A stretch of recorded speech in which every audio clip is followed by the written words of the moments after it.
evening, ladies and gentlemen. The procession is about to enter. Please rise and remain standing for the singing of the university anthem. Thank you.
Streams united flow, Africa stands proud and tall.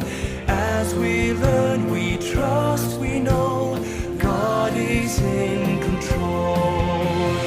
Bless us, O Lord, guide us with grace. May Northwest be blessed always. Bless us, O Lord, sing unto thee. Ore Jehovah Temporena, sing ons, bless us, O Lord.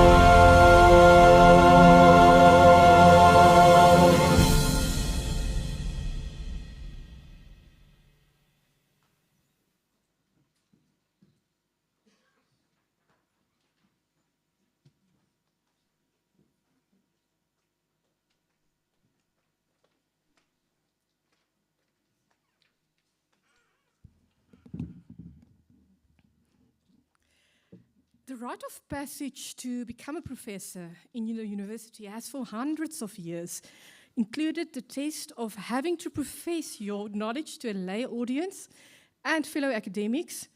And indeed, the origin of the title professor comes from the need to profess or declare publicly one's knowledge. Academic colleagues, in particular Professor Robert Balfour, the DVC Research and Innovation, Teaching and Learning, as well as all academics, but handpicked the members from the profession. So I'm going to read their names as well because they played a particular role in Marco's life, and that's why you're part of this procession. Welcome to you as well.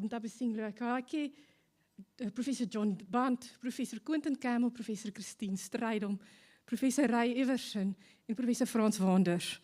But also welcome to all of the other academic colleagues, but also the laypersons, and also welcome to those joining online. I trust some of them are joining from the Netherlands or from other places, but welcome to everyone to this celebration.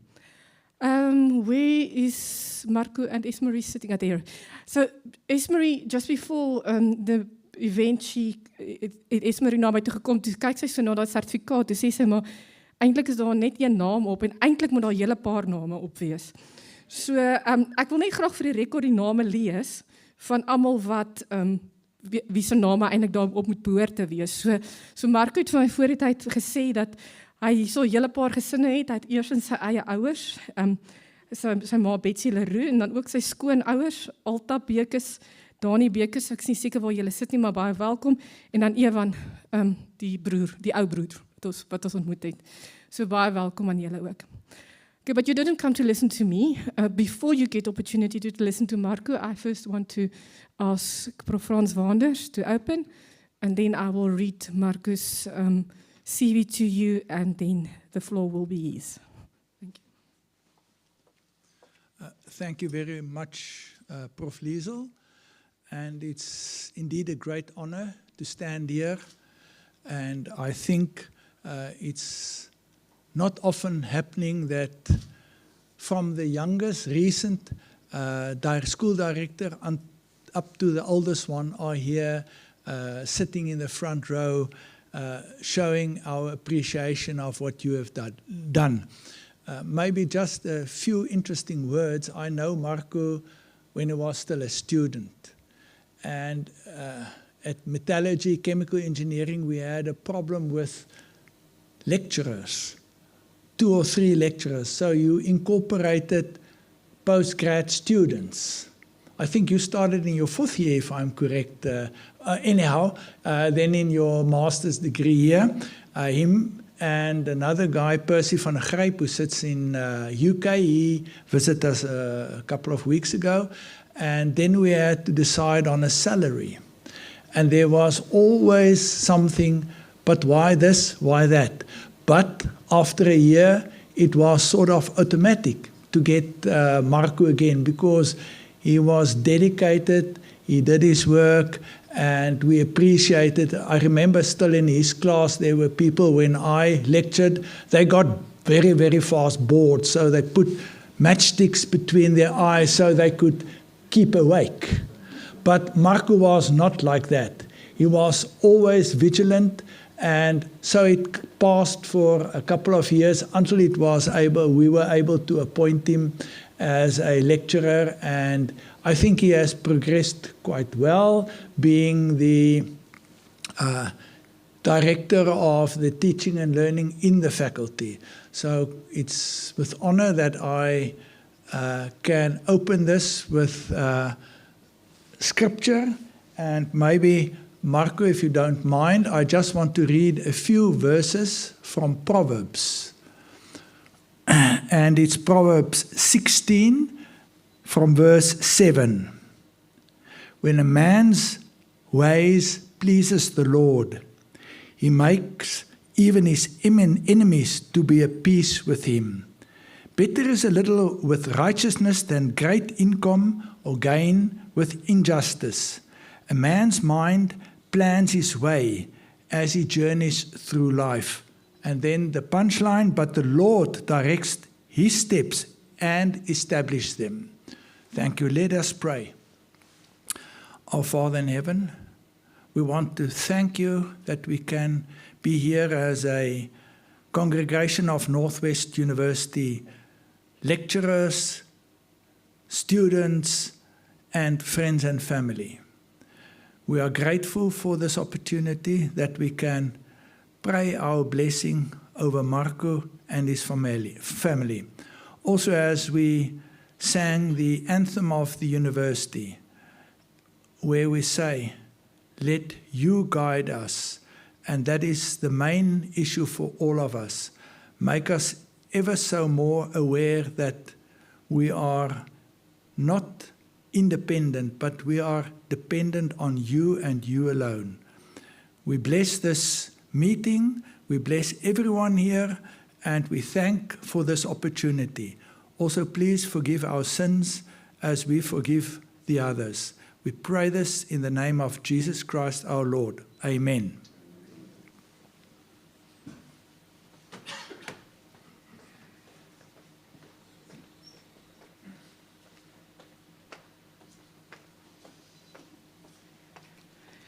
Before I read the CV, sorry, Esmerie and Rikus en Rousseau, ek het julle nie spesifiek verwelkom nie, maar julle is eintlik die heel belangrikste, so baie welkom. Okay, colleagues, so Marco le Roux obtained his bachelor's in engineering, chemical engineering, with specialization in minerals processing from this institution when it was still called the Potchefstroom University for Christian Higher Education. And he also completed his Master's of Engineering in Minerals Processing from this university. And in that time, he spent some time at the institute, and I asked him just to give me what the acronym stands for. Let me just get that. So he spent some time at I should have had it in front of me, at an institute with a German name in Australia. During this time, in 2012, he obtained a PhD in chemical engineering from Noordwes-Universiteit on the subject of membrane gas separation of fluorocarbon gases. In 2003, he was appointed as lecturer at the Noordwes-Universiteit in the School of Chemical and Minerals Engineering, and then later promoted to senior lecturer in 2007, associate professor in 2015, and he also took over the role as undergraduate program manager for his school. He served on various faculty and university committees from there onwards, and it specific focus on education and the educational committee, the faculty management committee, and also Senate committees. In 2014, he was appointed as head of the faculty teaching and learning, and then in 2019, a director of the Center for Engineering Education when it was established in 2019, and is responsible for the entire value chain of students, of the undergraduate students, and also the bigger PQM. His main teaching responsibilities include particle technology, process principles, final year projects, and final year design. He also received Institutional Teaching Excellent awards in 2005, 2011, and 2016. Marco's research forms part of the Center for Excellence in Carbon-Based Fuels, where he focuses on coal beneficiation, especially fine coal dewatering, and dry coal beneficiation. He has 1 patent, 24 accredited international journal papers, and more than 60 local and international conference presentations in his name. He also served as study leader or co-study leader for 29 masters, completed masters, as well as for doctoral students. He frequently also served as external examiner at postgraduate and undergraduate level for various universities, and he regularly acts as a referee for various journals, and he's also a C2 rated researcher by the NRF. He's registered as a professional engineer with the Engineering Council of South Africa, for whom he has conducted several academic accreditation visits to other universities. He's also a member of the Southern African Institute for Mining and Metallurgy, where he serves on the conference committee. He's also a member of the Southern African Coal Processing Society, and for his sins, he now must work very hard on the organizing the International Coal Preparation Congress, which is the congress in this field, in 2025 as a member of the organizing committee. We also know Marco as somebody who's a mentor. He's a mentor for his colleagues and also for his students, and it also manifests in his personal life, where his idea of relaxing is to spend his time with his family, playing sports with his children, and mentoring and uplifting them in that way. Marco, we're looking forward to hear from you when you're going to reflect on whether coal research is ethical or not.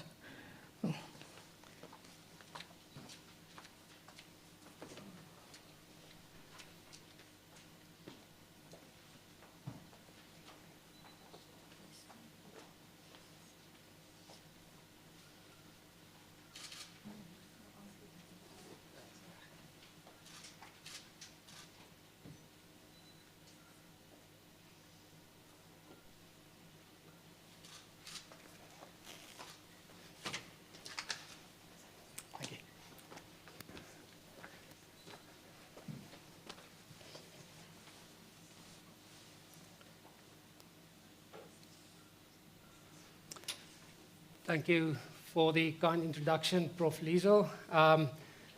DVC, Prof Robert Balfour, Executive Dean, Professor Liesel van Dijk, fellow academics, family, friends, all present here today.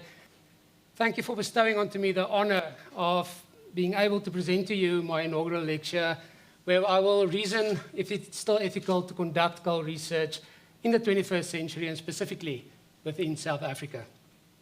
So let's start with the introduction.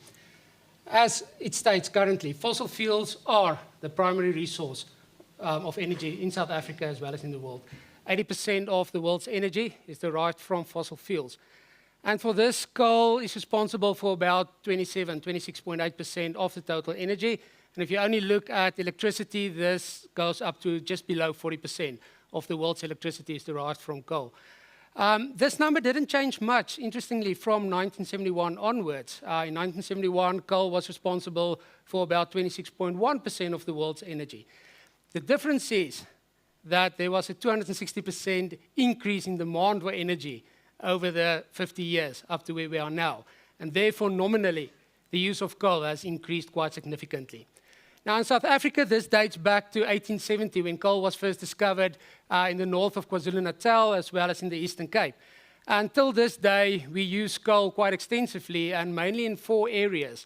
And that will be electricity generation, coal-to-liquid extractions, metallurgical industry, as well as the domestic market for heat generation. So, while we are using fossil fuels so extensively, the question is, what about CO2 and global warming? And I think this graph really answers that question. If you look at the CO2 emissions in South Africa alone from 1970 onwards, we can see that there's a linear increase all the way up until 2021, where this graph is plotted for. So there was a peak in 2008, where we emitted about 485 million tons of CO2 in South Africa. Last year, or 2 years ago, in 2021, we were the 14th highest emitter of CO2 in the world. Given that there are 193 recognized countries, I think this is quite significant. And we emitted 435 million tons of CO2. Now, this dipped a little bit in 2020 due to COVID restrictions and an ease in operations. So the question that you may ask is, there's a lot of debate. What about global temperature? Does this really affect global temperature? Well, if you simply look at the temperature map for 2022 of the world, red indicating higher than the normal average, blue indicating lower than the normal average, I think it's easy to see that the world is getting warmer. As a matter of fact, last year were the 6th highest, or the 6th warmest year on record for 143 years that this record was kept. So this is quite significant. The most alarming thing of all is that since 2010 up to 2022, the 10 highest hottest measurements were all completed within that time frame. So it is clear that the world is getting hotter. As a matter of fact, last year we were about 0.86 degrees Celsius above the 20th century average. Now that doesn't seem too high, but keep in mind that a 1 degree increase has got a detrimental effect on the environment, on specifically marine life, etc. It causes all sorts of flooding, havoc. So 0.86 degrees increase is quite significant. Does this influence the ice caps? The answer is yes. This graph indicates the solid green line is the ice loss in mass in metric tons for Greenland, and the shaded green area gives us an indication of the sea level rise. The blue line is the same thing for the Antarctic region. And you can see that there's quite a significant increase of ice loss within these regions. That also boils down to an increase in the sea levels of between 7 to 11 millimeters. And this has got a huge, huge effect on low-lying countries like Europe and the Pacific nations. And we can only think back to last week in our own coastline, where there was havoc in terms of the sea levels, where we saw in terms of video footage what happened within these cities. So this is an effect that we are seeing in our own country as well. So I would think that if you look back in most of this data, it dates back to the 1970s, 1980s already. Something must be in place by now. Surely we must have something in place. Now, the first effort to put something in place was the Kyoto Protocol, and this was signed in 1997 by quite a lot of member countries at that stage.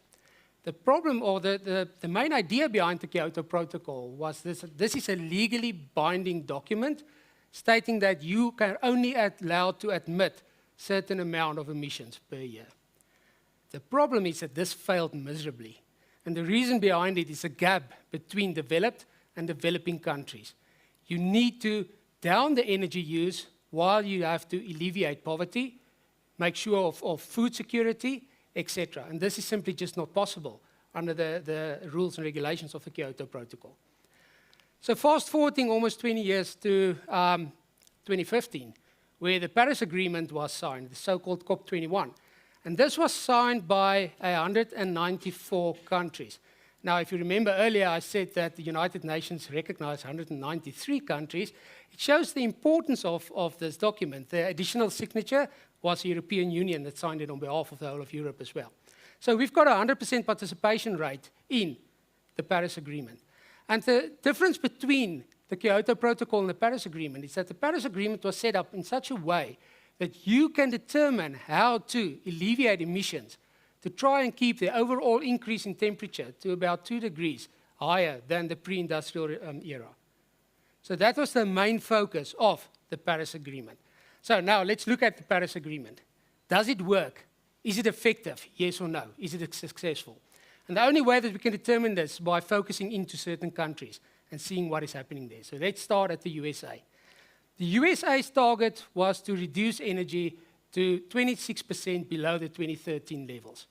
Currently, they are at less than half of that target. And it didn't help that then President Donald Trump removed their signature from the Paris Agreement. Joe Biden added it later on in his term again, so they are fully on board again with the Paris Agreement. But this really halted their progress towards limiting emissions. Japan has done a little bit better. Japan at this stage has reduced their energy use to 40% per dollar output in their economy, less than what it used to be. However, a lot of this tactics of Japan is based on electricity generation from nuclear power stations.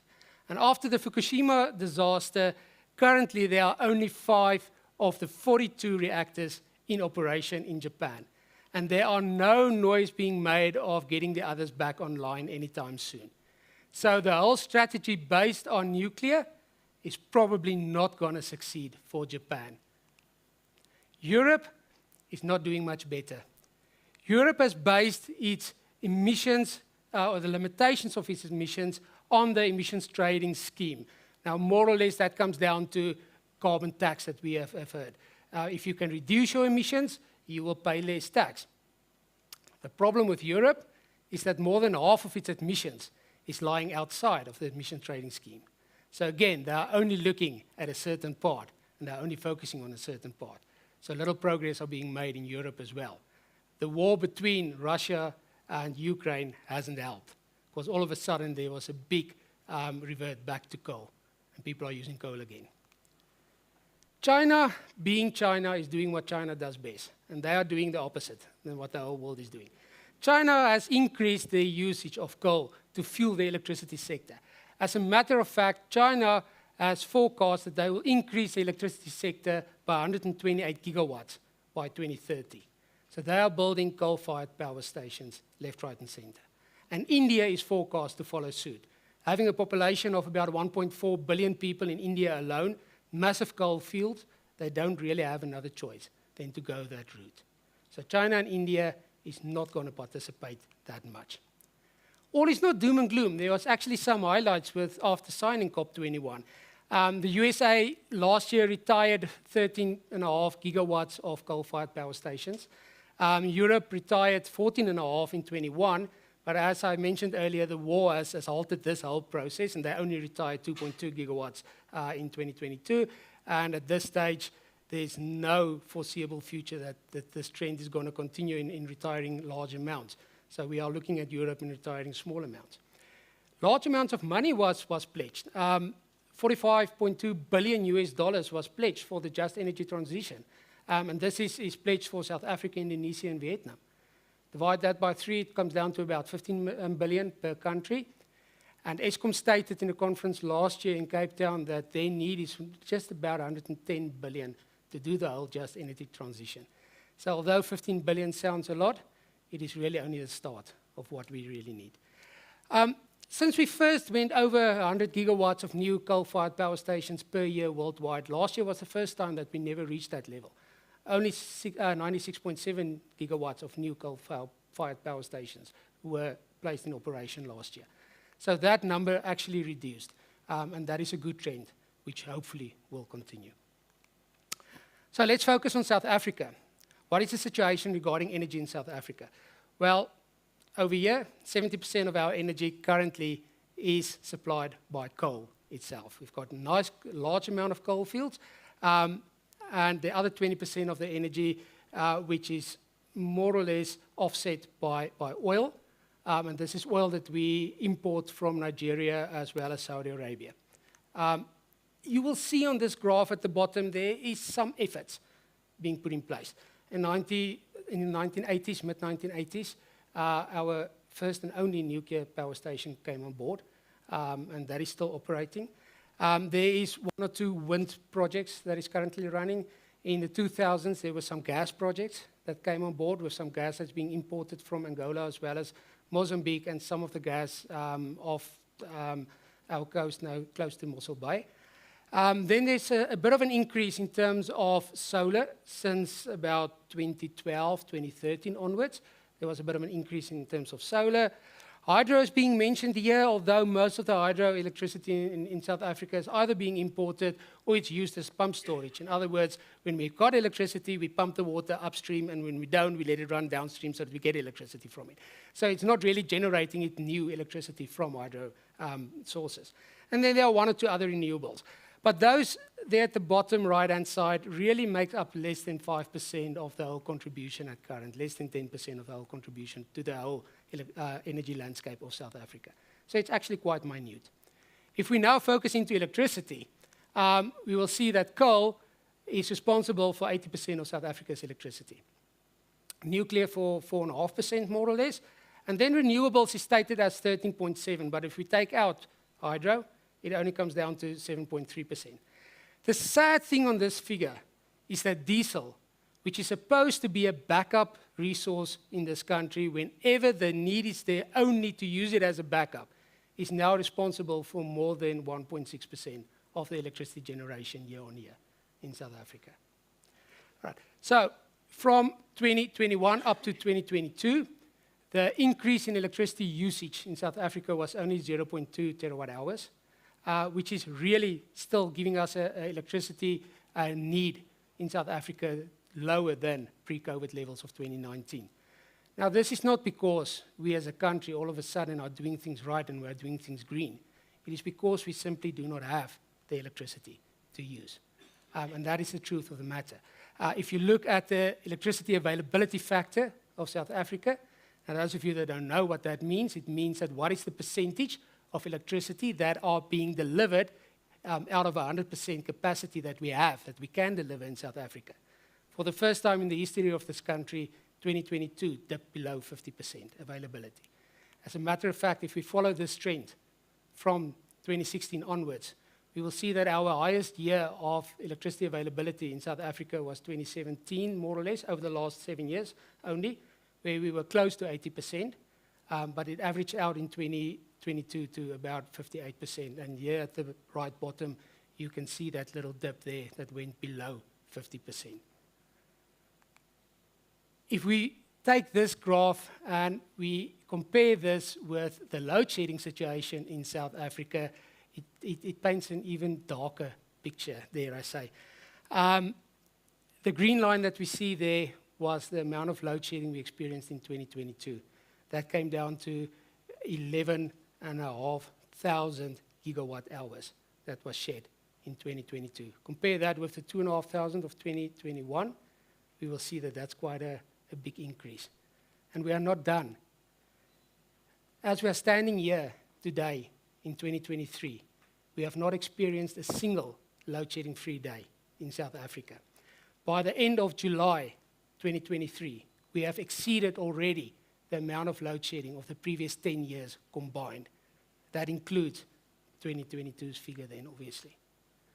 So we are moving backwards every single day. This is not going to stop. COP21 has placed additional pressures on our electricity grid. We have signed an agreement that as power stations come to an end of life, South Africa will retire 25,000 megawatts of electricity between 2020 and 2040. So that gives us about 15,000 megawatts that will remain in terms of coal-fired power stations. However, the good news for a coal person like myself is this is going to remain quite some time. As long as life of plant is going to be there, way past 2050, we will have coal as supplying the base load of electricity in this country. And this accounts to about 25 million tons of coal that we need per annum past 2050. If we quickly look at the coal need, that more or less follows the same trend as the previous graph, we can see that there's this decline in coal need up until about 2040, and then it stabilizes. Now, the dark blue at the bottom is the coal that is currently accounted for, that we've got contracts in place that we can get from suppliers. The shaded area just above it, that little blue and white spots, are coal that we need, that at current, Eskom has got no idea where they're going to get it from. So they still need to negotiate, they still need to find suppliers, they still need to get somebody on board that will supply this amount of coal for them. Otherwise, we will only be able to supply half of what the need is for electricity generation in this country. So we need coal. And coal is going to play a part in South Africa in terms of the energy mix for the medium future at least. But it's going to be very important for us when we start looking in coal research and we start doing coal research, that we develop technologies and that we improve current technologies to the point where they are more efficient, where they have got less impact on the environment, where the emissions is as low as possible, and where they are as easy as possible to use. Because we are sitting with a lot of junior miners that are currently popping up all over. In other words, somebody that is going to start a coal mine, and they're going to quickly mine some coal, and then they're going to disappear. And they will not look at using very complicated, difficult technologies doing this. They want things as easy as possible. And then thereafter, we need to do something. And I've got one of my colleagues from botany here today, and he will be happy to see that I'm talking about rehabilitation as well. So we need to rehabilitate the fields that we are working with. We need to rehabilitate those areas and create something for the future. So since I said that coal research is important and that we need to develop, what is the state of coal research worldwide currently? Well, that purple line there at the top gives us an indication of worldwide. Basically, what I did is I went to a search engine, Scopus, and I read in some keywords in terms of coal beneficiation, mostly research papers that was published over the last amount of years. I inherited half the graph from my mentor, Prof Quentin Campbell, sitting here, and I completed the rest then of the graph. And what we can see on this graph is that there's an exponential increase in papers being published worldwide in the field of coal beneficiation and coal research, per se. There was a little bit of a dip at 2015, around the time when COP21 was signed, which is not coincidental, I think, but thereafter it increased again. There's a slight decrease after 2020 due to COVID. Given that academic papers usually take 2 to 3 to 4 years to be published, you will see that lag of COVID coming through, and then it will pick up again later on. Interesting about this graph is that the worldwide trend follows the Chinese trend, which is the red line just below it. So what China is doing is dictating what is happening in the world. And you will see that China surpassed the gray line in 2005, and that gray line is the United States of America. So China took over from the United States of America around about 2005 as being the world leader in coal research, coal beneficiation research. And if you zoom in, and you will have to trust me on that because I can't zoom in now for you, but if you zoom into the end part of this graph and you look at the different BRICS countries like Russia and India, you will see that they, although on a smaller scale, follow the same trends as what is happening in China.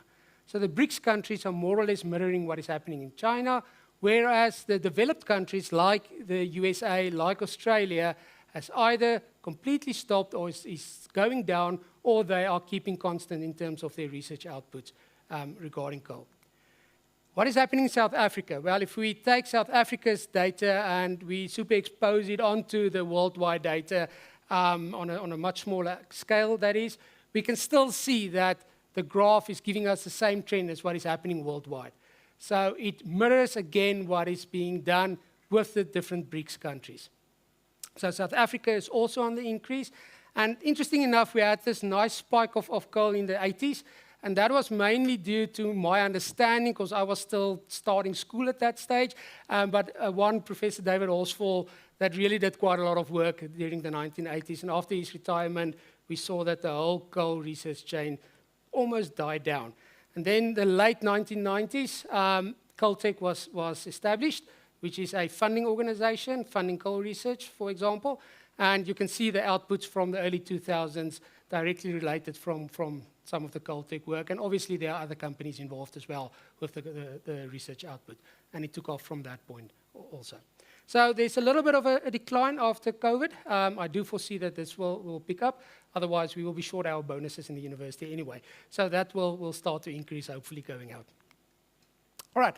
So looking at coal beneficiation per se, and only studying what happened in the last two international coal processing conferences, the one in 2016 in Russia, creating a wordle diagram, in other words, taking the titles of all the papers that was published, looking at the words that appeared the most, and they will be the largest words in this wordle diagram, and the ones that didn't appear a lot is the smallest words. We can look at the topics that are being studied worldwide. And the ones that stand out from the Russian conference in 2016 is fine coal, moisture, and that can be dewatering or that can be water purification, productivity, things like efficiency, screening, flotation, dense medium, cyclones, economics as well, and then dry coal beneficiation more or less had a birth in the 2016 conference.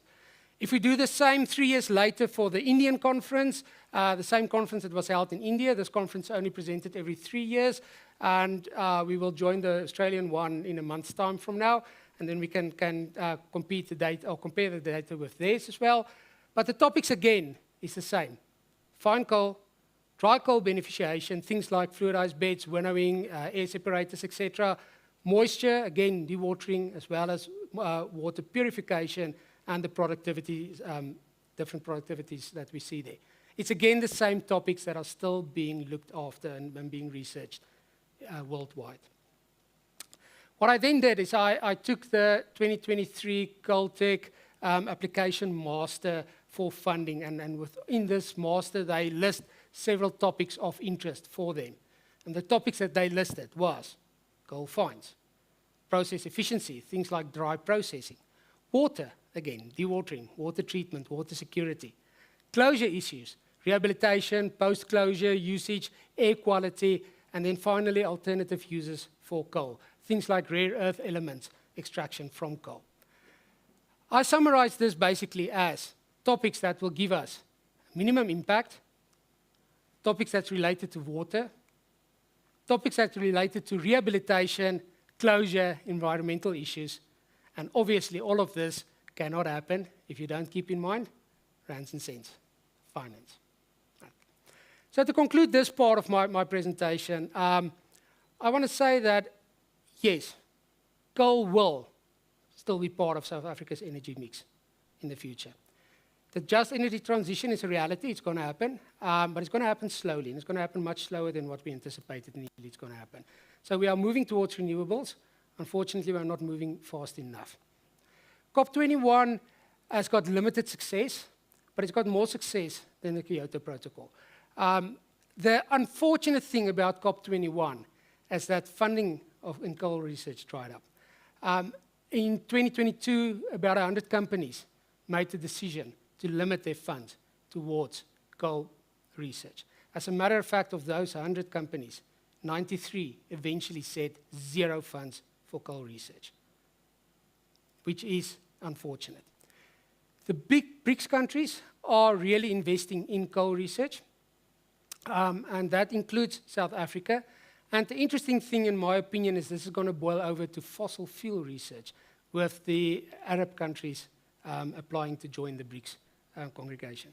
So we will see a much bigger focus towards fossil fuel research and not just coal research per se. But this research needs to be very distinct, focused on the need for the next 20 years to 40 years, more or less. We need to do applied research. There's no room, unfortunately, for blue sky research anymore. We must do research that will minimize impact and maximize the efficiency going forward in our country as well as in the world.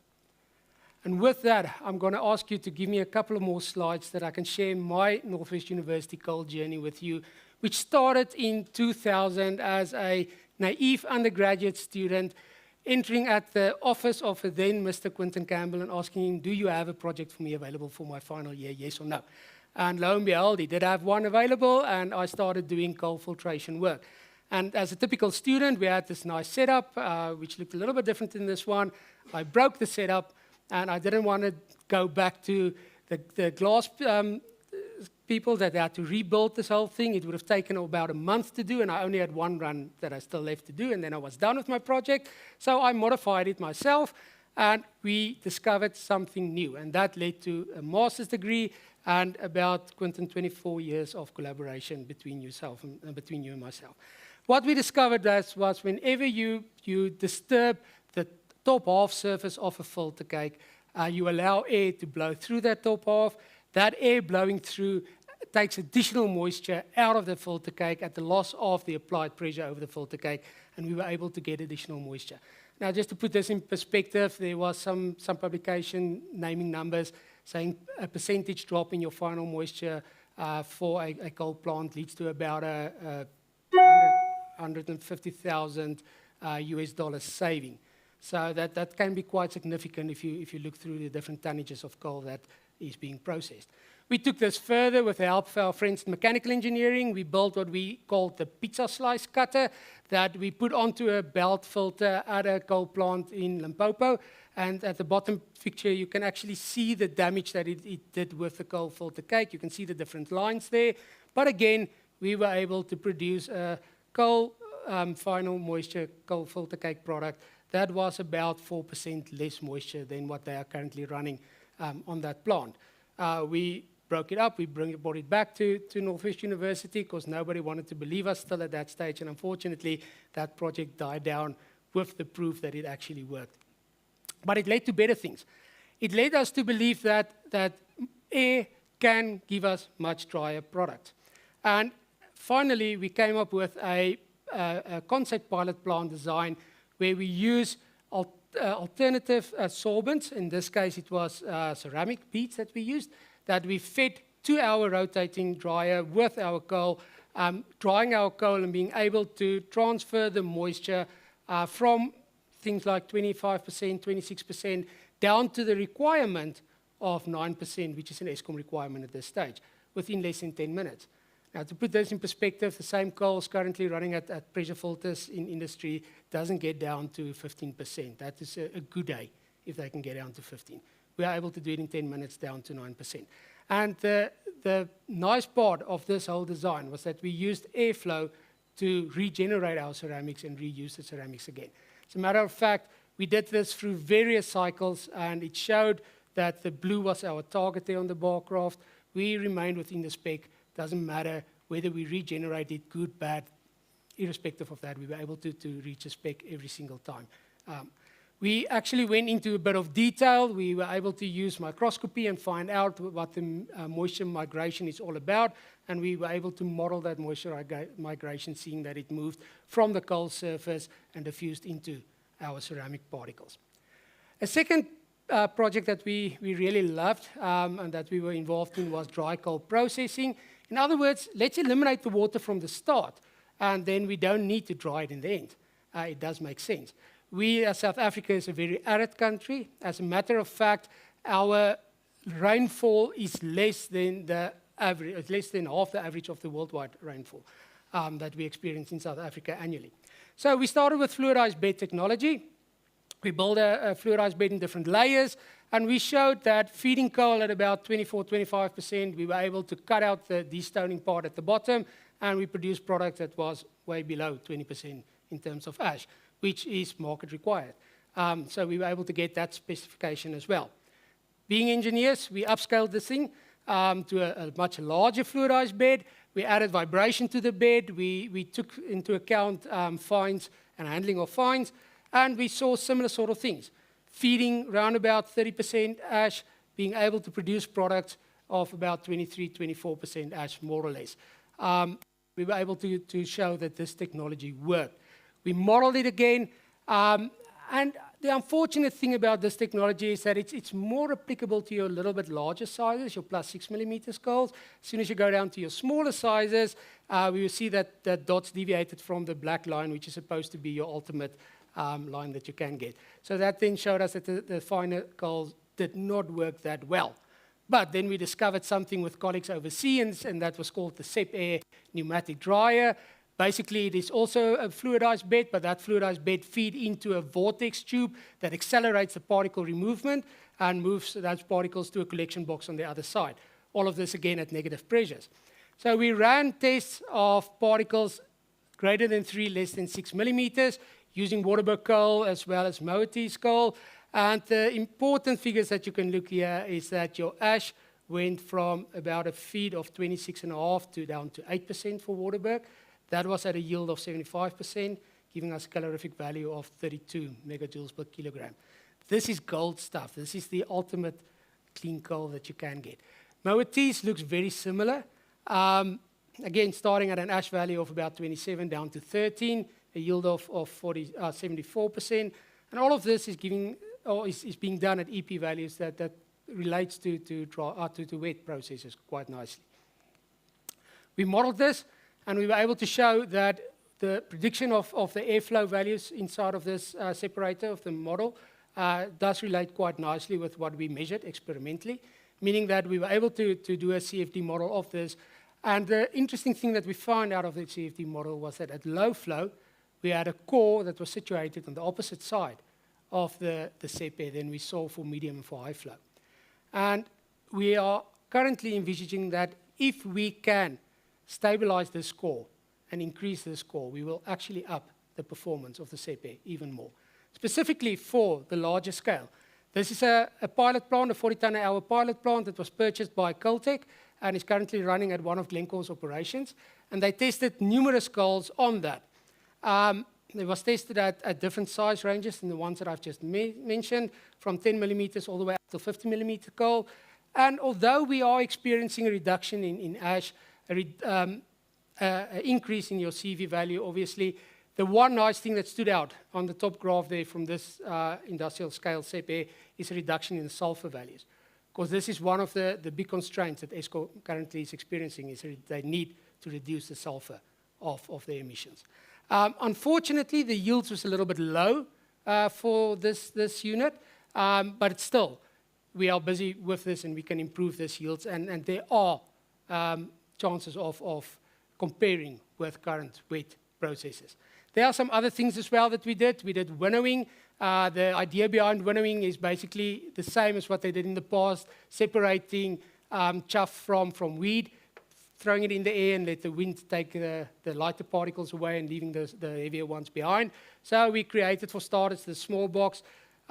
We modeled the box and we saw what the airflow was inside, and this led to a design of a pilot scale that is currently sitting in our labs that we are busy testing. And within this scale, this pilot scale unit, we were able to show the different pathways of your different density particles.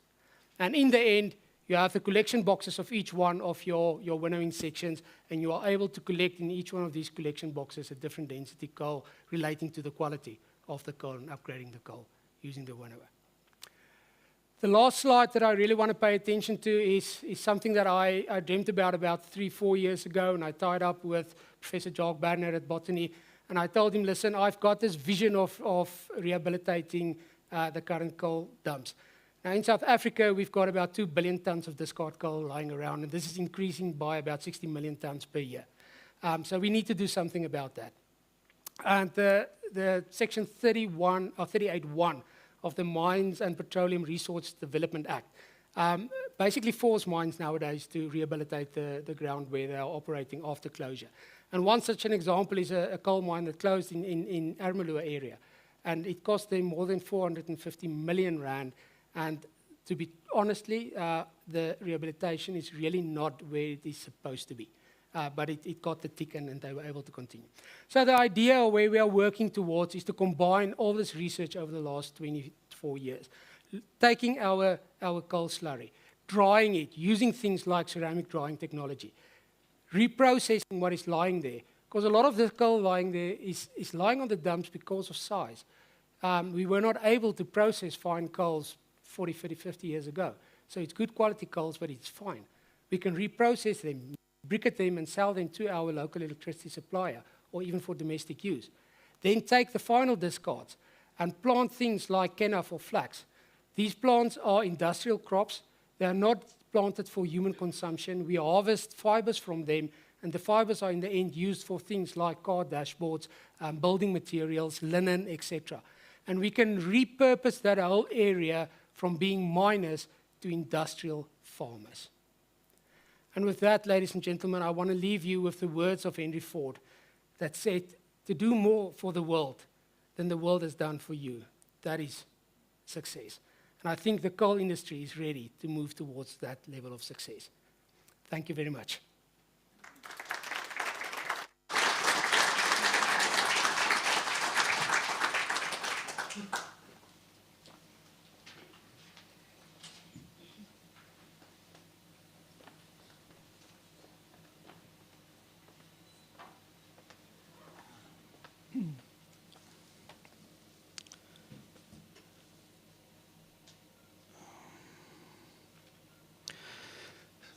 Prof Marco, on behalf of our university's leadership, our Vice-Chancellor, Prof Becker, we want to extend a very warm word of congratulations to you. It's certainly been an eye-opening lecture in which a vast range of expertise has been distilled in a way that even those among us who are least expert in this area of work can understand the enormous social implications of your research and the importance that coal has, particularly in developing economies such as our own, where in fact we cannot afford not to have investment in coal research going forward, and we cannot afford not to invest in all the areas of research that you've identified, some of which are absolutely new to me in terms of things like winnowing and the like, and yet hold such promise if they could in fact be kind of replicated on an industrial scale.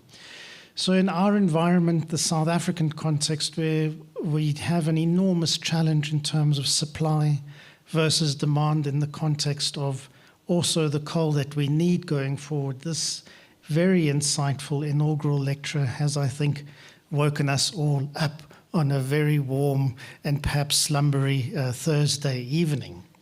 Prof Liesel began on a note of the journey that a professor makes towards maturity in the field. And I think what's really inspiring this evening, Prof Marco, is also to understand in the context of the faculty's research and the areas of expertise that have been in development, Prof Quinton, for a good many decades in this environment, are part of a trajectory of a young person's career growing into a full professorial role. And of course, Prof Marco, we have these hopes as well for your current students, the students that will no doubt benefit from your supervision going forward, that legacy of research in this faculty, in this academic community, thrives. And you are part of that success story. You are part of the future of a world in which beneficiation, I think, is the way to go. So without wanting to provide another lecture on the lecture, I would like to hand over to you a certificate to commemorate this evening, to welcome you back up here to do that. And then we know there's also a special word of thanks that you would like to extend to members of the audience and other special people gathered here this evening. And then, ladies and gentlemen, we will rise to sing the national anthem after Prof Marco is finished. We will process out of this venue led by our colleague, Professor Prof Marco, and use that opportunity to congratulate him on our way out. So let me hand over the certificate, and I'll try not to steal the pens. I'm always tempted, I have to say.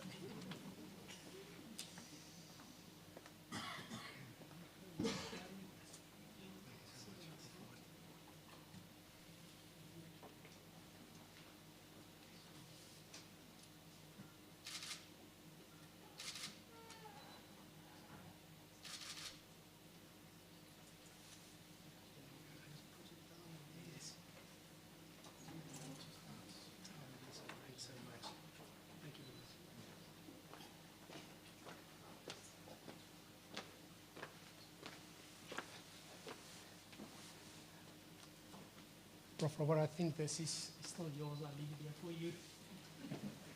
If it rings, I'm not going to answer it because it's probably the VC. Colleagues, please allow me to extend a word of thank you for some members or for pretty much everybody here. I want to start by saying that it's a long list. And if I've forgotten about anybody, please excuse me, because it usually is too many people to say thank you for in an evening like this. I want to start with my family, my wife, Esmerie, my two sons, Rikus, Rousseau. Thank you for your support. Thank you for the love that I receive from you every day. Thank you for just being there, for understanding the late nights, for understanding the meetings. I know Rikus always makes the joke, you've got another meeting, and yes, we've got another meeting. But thank you for being there for me, and I really love each one of you. As well as my extended family, my mom being here, my parents-in-law, my brother also being here. I really appreciate each and every smile, every hug, everything that you've done for me over the years. Really, I wouldn't be standing here if it wasn't for you and for your contribution over the years. So thank you for that. I appreciate it from the bottom of my heart.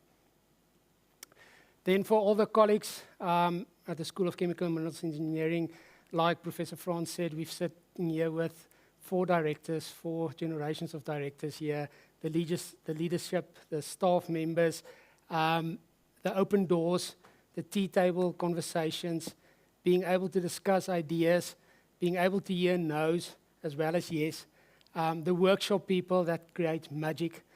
You've got an idea and they come up with something, our admin staff, our financial people, every undergraduate, postgraduate student, as well as postdocs that form part of this journey. Again, none of this would be possible if we can sit in our ivory towers and dream, and you are not there to help us to support these dreams. Thank you for your contribution, and thank you for everything that you guys have done over the last 20 years, 21 years that I was part of this school. My work family sitting there at the back, most of you. We had a session yesterday, the Center of Engineering Education people. We speak about our work family. I've said it numerous times. I'm going to say it again here where the leadership are sitting.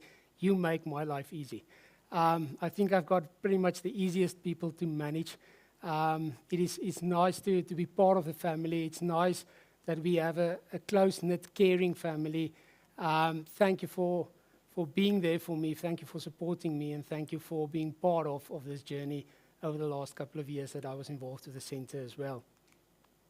Then to the dean and the faculty as a whole, several other deans that was there before, all the different directors that are here, staff members, program managers that I work with on a daily basis.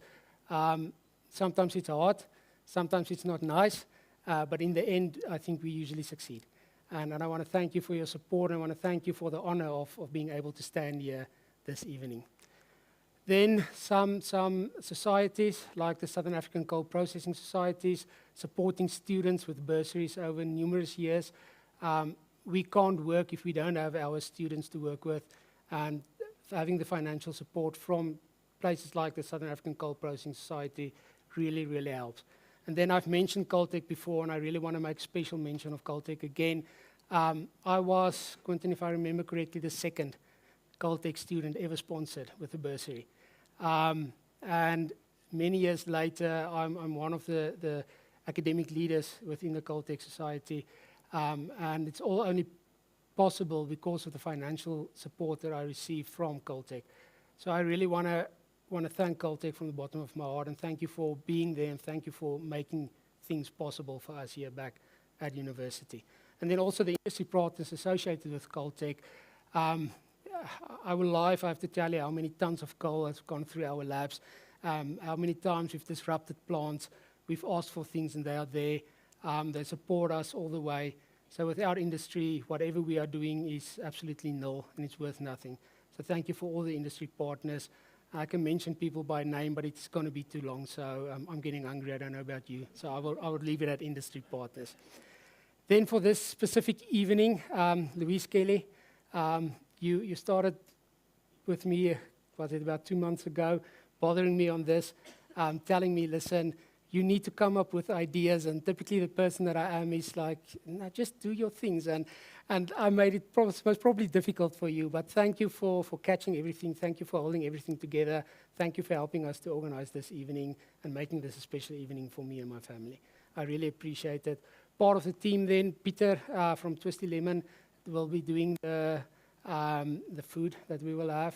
And just the interesting thing about that, when I had to decide on a menu, I thought that I don't want the stock standard things that we usually get. I want something different, being who I am.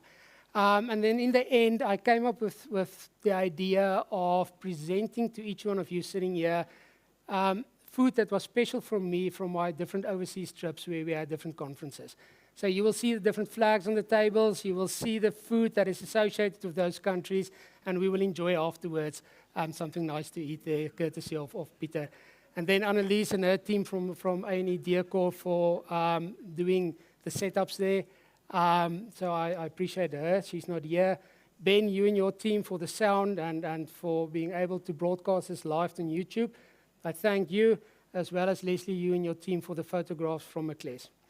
And then to end off with, please allow me to name 3 persons by name, and this is where I will have to swallow the tears, because this is becoming very emotional for me.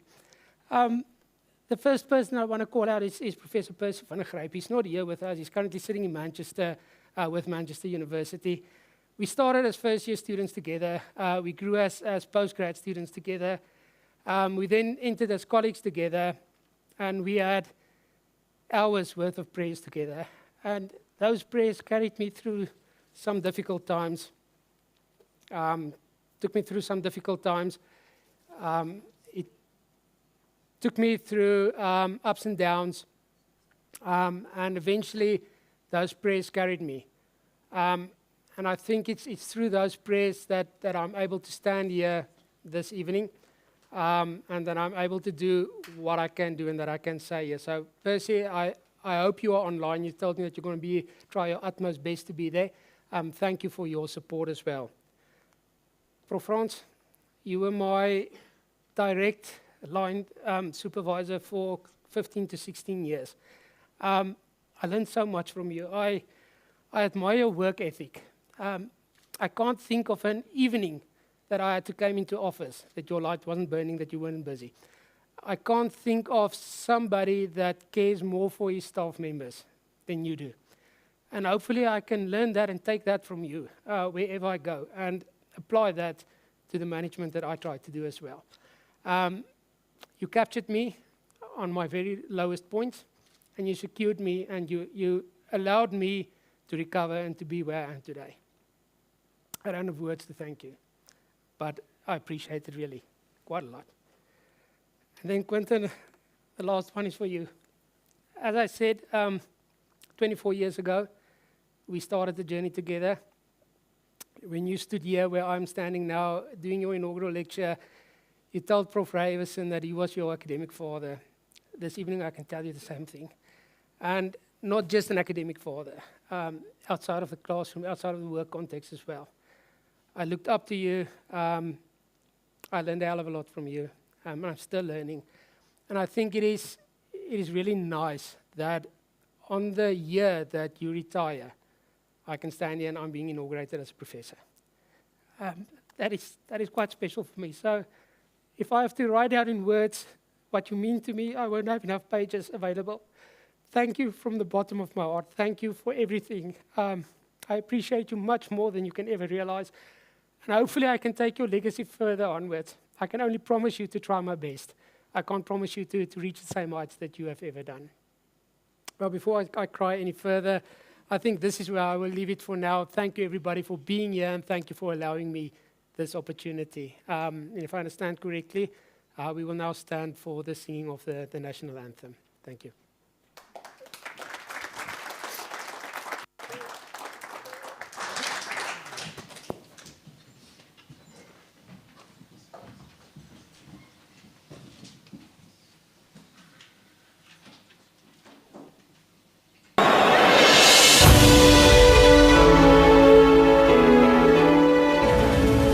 Così si geleri Africa, manu pagani su ponolayo, Yizwa imitana zoyetu, Gosi si gelera, Tina musabolayo, Murena buluka se chavasa Yesu, ufelice tentuale la sueñe, si buluke,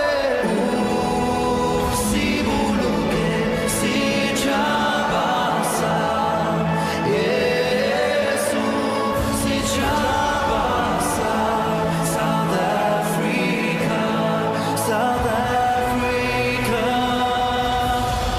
Die blauw van onze hemel, uit die diepte van ons ziel.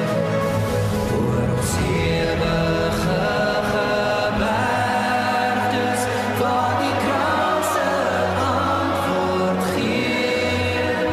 Sounds the call to come.